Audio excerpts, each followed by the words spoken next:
Hello guys, very good morning সবাইকে। Welcome back to Backbench Bachelor. আশা করি সবাই ভালো আছো, সুস্থ আছো, মজায় আছো এবং ফাটাফাটি আছো। আজকের ভিডিওটা খুব ছোটো হতে চলেছে এবং খুবই ইন্টারেস্টিং এবং মজার টপিকে হতে চলেছে।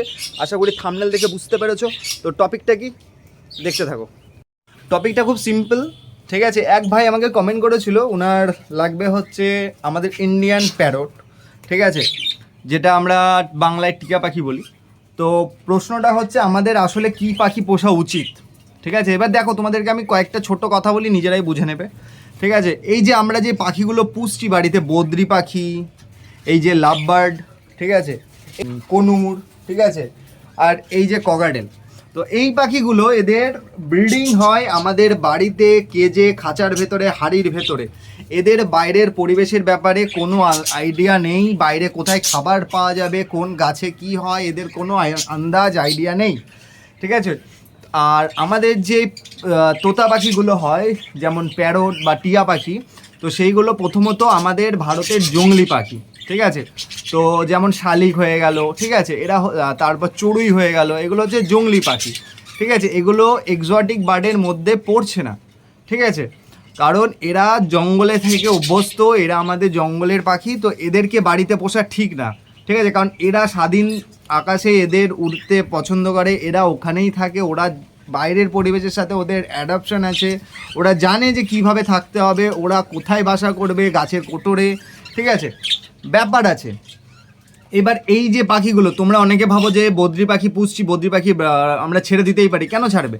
বদ্রি হয়ে গেল বা এনি কাইন্ড অফ পাখি যেগুলো আমরা বাড়িতে পুষি, তাদেরকে যদি আমরা ছেড়ে দিই, ওরা আমাদের অ্যাটমসফিয়ারে অ্যাডজাস্ট করতে পারবে না। কারণ বলে দিই, আমরা যত পাখি বাড়িতে পুষি, সেই পাখিগুলো ম্যাক্সিমাম অস্ট্রেলিয়ান ব্রিড, ঠিক আছে। যেমন বদ্রি পাখির যেই পূর্বপুরুষ, যেগুলো আমাদের ভারতে যখন তাদেরকে ব্রিডিং করানো হয়, তো এই বদ্রি পাখি এরা সব অস্ট্রেলিয়ান ব্রিড, ঠিক আছে। বদ্রি হলো, ককাটেল হলো, ঠিক আছে, আফ্রিকান গ্রে প্যারট, ম্যাকাও, এগুলো আফ্রিকার পাখি, ঠিক আছে। তো এই সব পাখিগুলো অনেক হাই রেঞ্জের পাখি হয়, বড় পাখিগুলো। আর এই যে পাখিগুলো আমরা পুষছি, ঠিক আছে, এগুলো লো রেঞ্জের পাখি। এরা হাড়িতেই জন্ম, এদের খাঁচার ভেতরে এরা থাকে, বাইরে সার্ভাইভ করতে পারবে না। কাকে বাজ পাখিতে এদেরকে মেরে দেবে, তার থেকে বড় কথা এরা খাবারের জন্য আগে মারা যাবে। তো দয়া করে কেউ পাখি পুষলে একটু ভেবেচিন্তে পুষবে, কোন পাখি পুষবে সেটাও একটু ভেবে নেবে। আর পাখি দয়া করে ওপেনে নিজে পাকামো করে ছাড়তে যাবে না, ঠিক আছে। আমার কথা খারাপ লাগতে পারে, কিন্তু এটাই বাস্তব কথা। আর আরেকটা কথা বলে দিই, এবার তোমাদের প্রশ্ন থাকতে পারে যে বড় পাখি যেমন মাকা হলো, গ্রে প্যারট হলো, এই পাখিগুলো আমরা বাইরে থেকে এনে পুষছি, কারণ এগুলো বাইরের দেশের পাখি, এগুলো আমরা আমাদের দেশে এক্সোটিক বার্ডের লিস্টে পড়ছে। এক্সোটিক বার্ড তুমি বাড়িতে পুষতে পারবে। এইসব পাখিদের জন্য পরিবেশ মন্ত্রণালয় থেকে এক ধরনের লাইসেন্স করাতে হয়, যেই কারণে এইসব পাখিগুলো তুমি পুষতে পারবে। আর এইসব পাখির দাম প্রচণ্ড হয়, ঠিক আছে, 50, 1 লাখ, 2 লাখ এরকম দাম যায়। যাই হোক, আমার অত আইডিয়া নেই এইসব ব্যাপারে।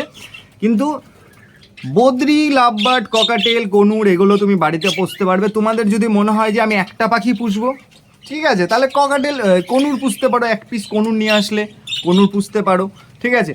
আর তোমরা যদি ভাবো যে কথা বলা পাখি, দেখো আমি কনুরের ব্যাপারে একটা জিনিস জানি, আর ককাটেলের ব্যাপারে, যেটা হচ্ছে তোমরা এদেরকে কিছুটা সিটি বা কিছুটা মানে সাউন্ড এমন কিছু শোনাতে হবে যেগুলো একটা বাঁশির মতন লাগবে, তাহলে এরা শীষ মারতে পারবে। ককাটেল সকালবেলা মর্নিং সিং করে ব্রিডিং টাইমে, যখন তোমার ককাটেল রেডি হয়ে যায় ব্রিডিংয়ে, তখন এরা মর্নিং সিং করে, ঠিক আছে। এটা শুনতে ভালো লাগে, যার কারণে আমি ককাটেল এনেছি, ঠিক আছে।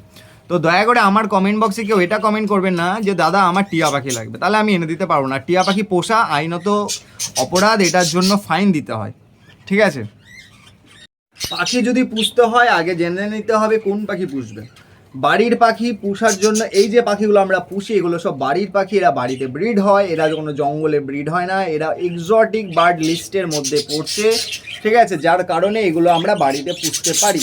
যদি এটা এক্সোটিক বার্ডের মধ্যে না পড়তো, তাহলে আমরা পুষতে পারতাম না, ঠিক আছে। আরেকটা কথা বলি, টিয়া পাখি যে সবাই বলছো, টিয়া পাখির কিছু কিছু ব্রিড হয়, অ্যালবিনো, লুটিনো এবং একটা ব্লু কালারের টিয়া হয়, যেগুলো থাইল্যান্ডে পাওয়া যায়।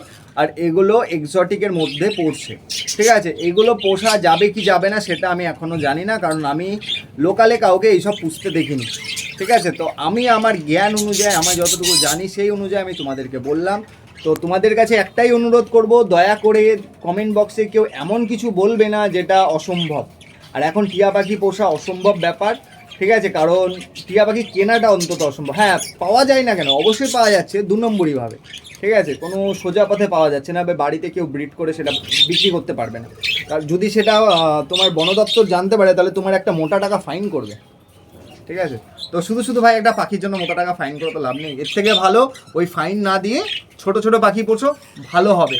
ছোট ছোট পাখি পোষো, সেগুলোর ব্রিড করো। একটা জিনিস দেখো, একটা পাখি কত রকমের মিউটেশন, কত রকমের কালার হয়, বদ্রি পাখি দেখলে বোঝা যায়, লাভ বার্ড দেখলে বোঝা যায়, ঠিক আছে। কোনুরের মতন এত সুন্দর পাখি আছে, স্মার্ট পাখি আছে যেটা খুব তাড়াতাড়ি হ্যান্ডটেম হয়, সেই সব পাখি পোষো। তোমার একটা পাখি তুমি নেবে যেটা হ্যান্ডটেম হবে, তোমার কথা শুনবে, তোমার সাথে প্লে করবে, খেলবে, ঠিক আছে, তাই সেটা ভালো হবে না এমন একটা পাখি নিয়ে আসলে যেটাকে তুমি কোনোদিন কোথাও সই করতে পারবে না, সেটা বাড়িতেই রেখে দিতে হবে, ঠিক আছে, না সেটা বুঝবে। সব থেকে ভালো, আমি একটা ভালো কথা বলি, কনুর নিয়ে আসো, ঠিক আছে, কনুর নিয়ে এসে সেটাকে হ্যান্ডটেম করো, সব থেকে ভালো হবে, আর তোমার সব থেকে বেস্ট পার্টনার হবে, ঠিক আছে। সব থেকে ভালো কনুর যদি হ্যান্ডটেম হয় সেটা হচ্ছে সানকনিউর। সানকনিউর খুব ভালো প্লেফুল হয়, খুব ভালো ফ্রেন্ডলি হয়, আর খুব প্লেফুলও হয়, ঠিক আছে, আর ট্রেন করাও খুব ইজি হয়, ঠিক আছে। তো সানকনিউর নিতে পারো। আর যদি বদ্রি ট্রেন করো আরও ভালো, বদ্রিও খুব ভালো ট্রেন হয়, ঠিক আছে। এরা স্মার্ট, মানে কনিউর খুব স্মার্ট হয়, ঠিক আছে। তো আমার কথা যদি খারাপ লাগে ভাই দুঃখিত তোমাদের কাছে, কিন্তু দয়া করে কমেন্ট বক্সে এইসব বলবে না, এইগুলো খুব খারাপ কথা। মানে টিয়া পাখি এনে দেওয়াটা ইম্পসিবল, আমি এইসব পারবো না, ঠিক আছে। তোমরা এছাড়া যদি কোনো পাখি নিতে চাও তো বলতে পারো, ঠিক আছে। বড় পাখি না, মিডিয়াম রেঞ্জের মধ্যে, যেমন কনিউর হয়ে গেল, লাভ বার্ড হয়ে গেল, বদ্রি হয়ে গেল, এইসব, ঠিক আছে। আমার কথাগুলো একটু খারাপ লাগবে কারণ আমি সত্যি কথা বলি, তো আমি দেখো আমি কোনো মিথ্যে কথা বা মিথ্যা আশ্বাস দিতে পারি না, ঠিক আছে। তো তোমরা যেহেতু আমাকে ভালোবাসো সেই জন্য তোমাদেরকে যতটুকু ভালো রাস্তায় বা ভালো গাইডেন্স দেওয়া যায় আমি ততটুকু দিই। চ্যানেলটা ভালো লাগলে অবশ্যই সাবস্ক্রাইব করবে, বন্ধুদের কাছে শেয়ার করবে, আর নেক্সট ব্লগের জন্য ওয়েট করো। নেক্সট ব্লগে অনেক কিছু জানার আছে, বলারও আছে, ঠিক আছে। খাবারের ব্যাপারে নেক্সট ব্লগটা হতে চলেছে, তো দেখা হচ্ছে নেক্সট ব্লগে, ততদিন ভালো থেকো।